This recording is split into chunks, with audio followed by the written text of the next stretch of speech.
Okay, there is obvious rift between United States and its European allies, European NATO allies. So the question is, if United States remove its nuclear umbrella, can Europe compensate for it? Do they have enough capability to compensate for lost capability of United States? And there is an article, quite interesting article, that analyzes just that by Fabian Hoffman, who is a doctoral research fellow at the University of Oslo. And his research focuses on defense policy, missile technology, and nuclear strategy. So he is a specialist in this area, and I would like to present to you his article. So let's see what he's writing. The name of the article: "Losing the US nuclear umbrella, can Europe compensate for a US exit?" As the United States withdraw from Europe, NATO may lose a large part of its nuclear arsenal. The first week of the Trump administration have put the United States and Europe on a confrontational path. And this was written on February 15, 10 days ago. And right now, 10 days, quite a long time. And it was made before, it was published before this open siding of United States with Russia and open threat of withdrawing any support from Europe. So it was published before all these recent developments. So the first weeks of the Trump administration have put the United States and Europe on a confrontational path. If the United States were to withdraw from NATO or formally declare that it would no longer protect Europe, European NATO states would lose access to US nuclear arsenal for extended deterrence. In this post, I examined the implications the US nuclear arsenal disappearing from the European continent would have for its security architecture. The US nuclear arsenal. The United States currently provides the bulk of NATO strategic and non-strategic or tactical nuclear capabilities. It is estimated to deploy around 1,700 nuclear warheads. This includes, and the warhead yields are in brackets, intercontinental ballistic missiles, ICBMs, 200 W-78 and with yield of 335 kilotons, and 200 W-87, 300 kilotons each, warheads on silo-based LGM-130G Minuteman II intercontinental ballistic missiles. So, how many? 400, all in all, intercontinental warheads on intercontinental ballistic missiles. SLBMs, this is submarine launch ballistic missiles, 384 W-88s and 561 W-76-1 and 25 W-76-2. This one, I think, is W-76-2. It is a recent development, only 8 kilotons each warhead, to make, how to say, more like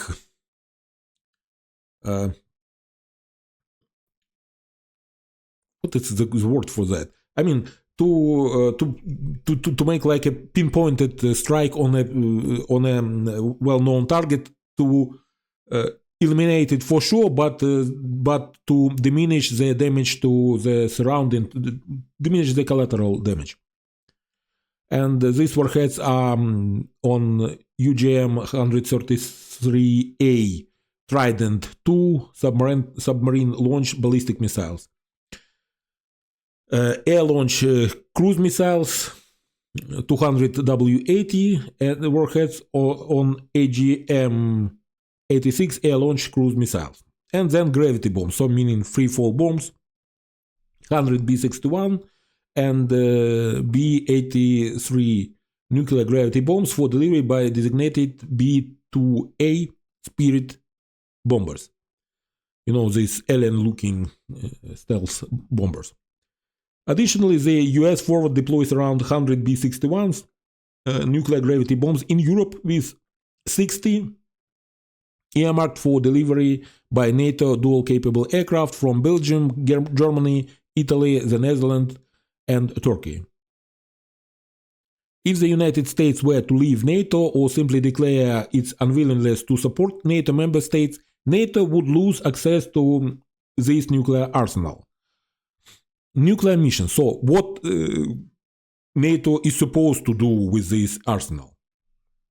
The US nuclear arsenal serves two functions that European nuclear forces cannot fully replicate at present: damage limitation and nuclear warfighting below the strategic level. Damage limitation. Damage limitation involves preemptive nuclear strikes against an adversary nuclear forces, command and control infrastructure, and delivery systems to reduce their ability to launch a full-scale attack. Such operations require advanced intelligence, surveillance, and reconnaissance capability, a sufficiently large arsenal to saturate enemy targets, and highly accurate delivery systems to maximize the kill probability of individual warheads.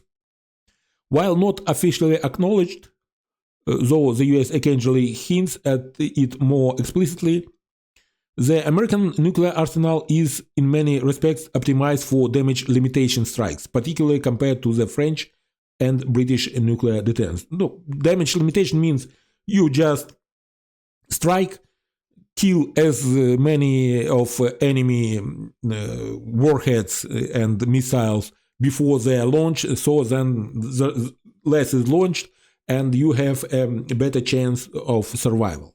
That's exactly what it is. The latter are insufficient, meaning the French-British nuclear deterrents, especially in size. France and UK together deploy approximately 515 nuclear warheads, which would likely be inadequate to target Russia's land-based nuclear forces for damage limitation purposes. Moreover, France and the United Kingdom lag significantly behind the United States in terms of anti-submarine warfare capabilities. Consequently, Russia's submarine-launched nuclear weapons would likely continue to be able to operate relatively unopposed, even if a damage limitation strike would significantly degrade its land-based nuclear arsenal. So, meaning, while American submarines and other means are following Russian nuclear submarines, nuclear missile submarines that are not attack submarines, but missile submarines that are possible to launch. France and United Kingdom don't have such capability, so they will not be able to, even if they destroy all the land-based facilities, these submarines will be able to make a retaliation strike on Europe. Nuclear warfighting. Nuclear warfighting below the strategic level involves the controlled use of nuclear weapons on regional or local contingencies, typically employing low-yield warheads with selective targeting options. The goal is to achieve military and political objectives in a nuclear conflict without triggering full-scale nuclear war. I have really big problem with this concept, but maybe I will talk later about this. Currently, only the United States appear to be doctrinally preparing for nuclear conflict at these lower levels of the escalation ladder, while also maintaining a sufficiently diverse arsenal of delivery vehicles and warheads to support such operation. So, meaning they are not yet prepared, but they are preparing for nuclear conflict at these lower levels. Because what I said previously, these 8 kiloton missiles, submarine-launched ballistic missiles with 8 kilotons, they are exactly what they are speaking about.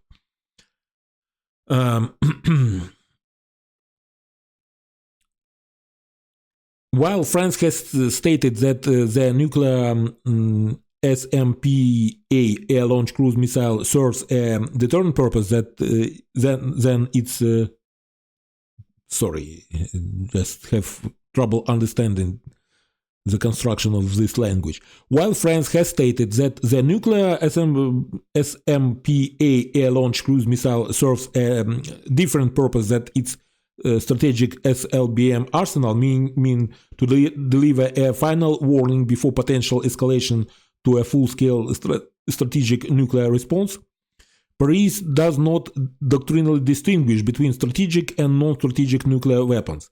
In fact, France's nuclear doctrine does not acknowledge a non-strategic phase in nuclear conflict in the first place. And they are completely right. And I will probably later try to... because Russians don't distinguish it either. I mean, they think that if they use such low yield weapons, they will get away with it. But they will not believe if, I mean, the question is, imagine that there is a bar fight somewhere in Wild West, yes? And as they show it in the movies, that they fight with the fists, then with chairs, then with knives, and only then they are trying to kill each other with guns.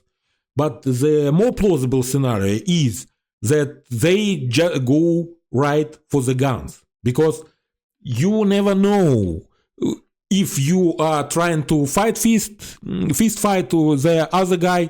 He may go for the gun first. So your only chance of survival is to go to your gun first. So you don't know if they strike with this nuclear warhead. Is it below? You cannot distinguish it. Is it below strategic nuclear level, or it is? The war has already started. When they launch something, you have to consider it as that they went for the gun. They went all out, because otherwise, you see, the problem is that if you give them possibility to strike first, they will cripple you, and your response will be inadequate. You will not provide the assured mutual destruction, which was the main factor, that deterrence factor, that you can strike us, you can destroy us, but you will be destroyed inevitably when we respond, because as soon as we see that you are preparing, we are going for the gun ourselves. So there is it's just a very, I think, dangerous idea that you can just throw at yourself mini nuclear devices, and you can.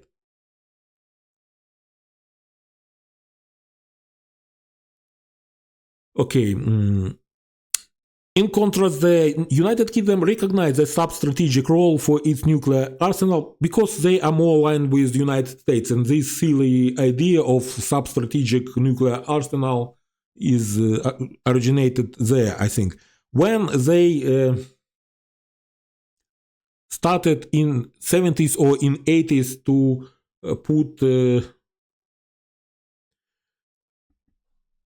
I mean, when United States started, I think in 80s, start putting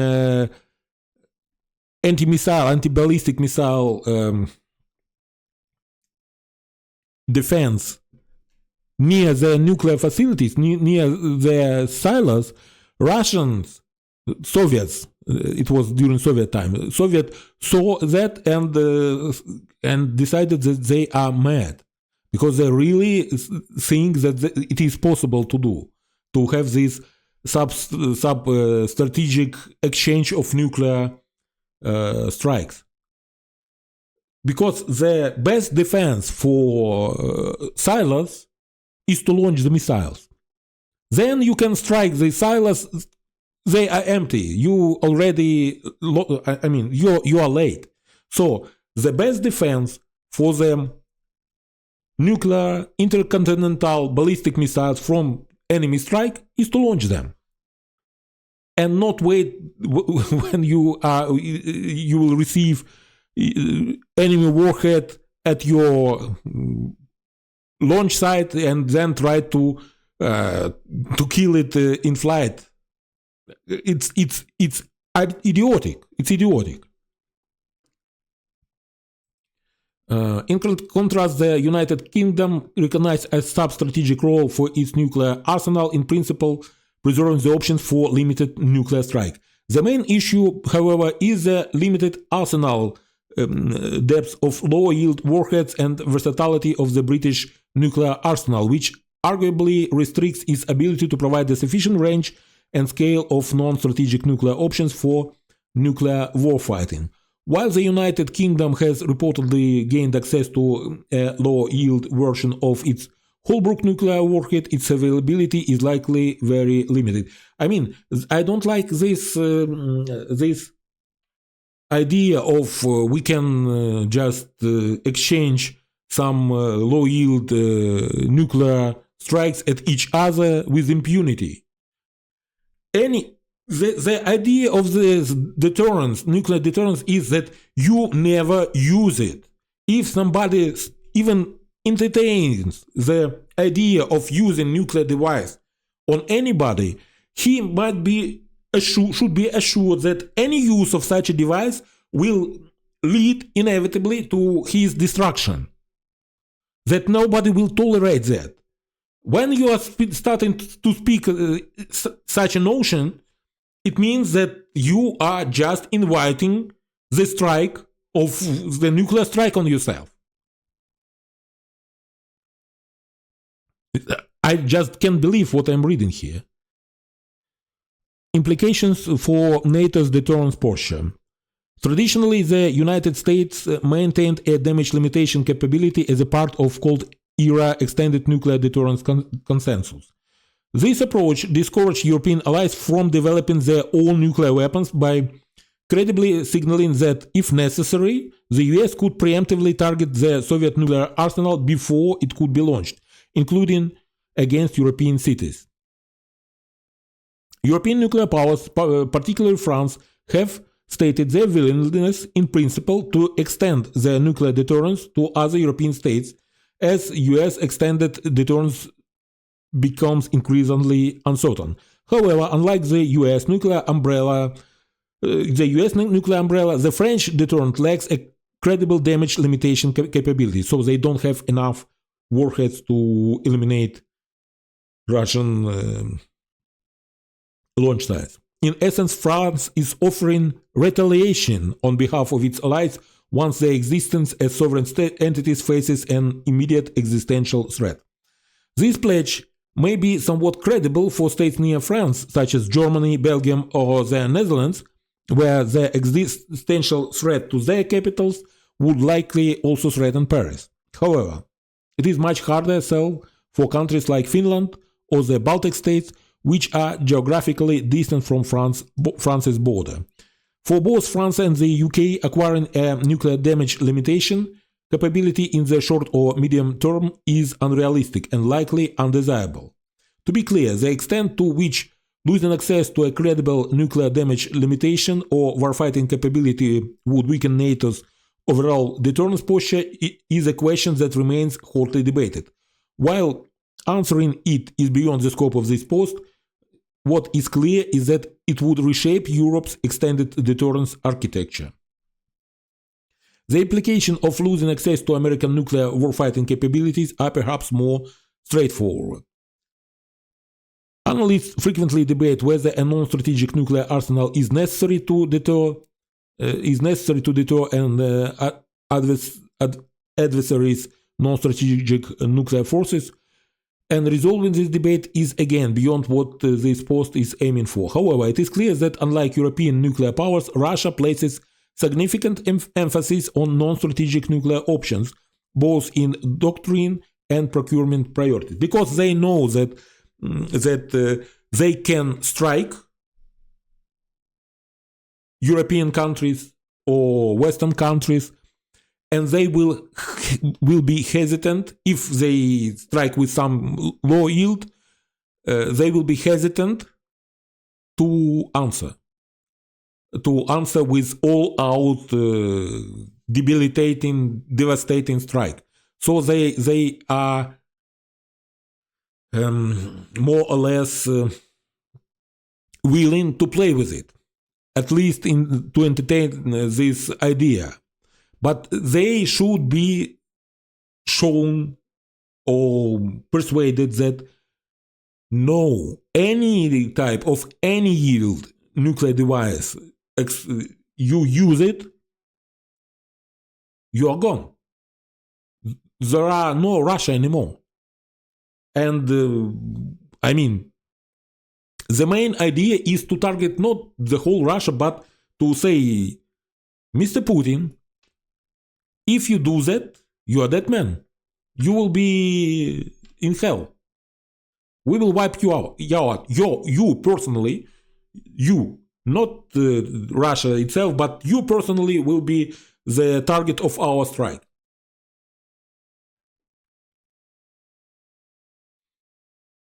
In my view, a scenario in which Russia retains multiple options for managing escalation at the sub-strategic nuclear level, while European NATO states are very limited, have very limited ways of responding, could create dangerous deterrence gaps. If Russia believes it can outmaneuver its European adversaries by escalating to non-strategic nuclear use, while European nuclear states lack visible response option, it may be tempted to exploit this asymmetry. Russian publications on the subject suggest that this kind of thinking is not just hypothetical. That's what I'm talking about. That European nuclear powers, NATO, France and the United Kingdom, should somehow to make it known to Russia that any use of nuclear device is full out nuclear war. To address this European nuclear weapon, state may need to invest more in their own non-strategic nuclear options and adapt their doctrines accordingly, especially if the US nuclear arsenal were to vanish from the continent. At present, however, both France and the United Kingdom appear to lack the motivation to take such steps. I mean, France, it is obvious because they don't believe in this exchange of, some sub-strategic nuclear strikes. What a stupid idea is this? Why should they develop such an arsenal? I mean, this is normalization of nuclear warfare, even on small scale. I mean, we start from 10 kiloton, 8 kiloton, 5 kiloton, 1 kiloton nuclear devices, and then what? That's very dangerous idea that it is possible just to lob small yield nukes at each other and not trigger the all-out nuclear response. This is very, very dangerous. It puts lives in danger. It just eliminates the deterrence, nuclear deterrence, which was responsible for the peace in European continent, that there were no nuclear exchanges at any scale since 1945. I think it is a very dangerous idea. Thank you very much for watching. Till next time, and Slava Ukraini!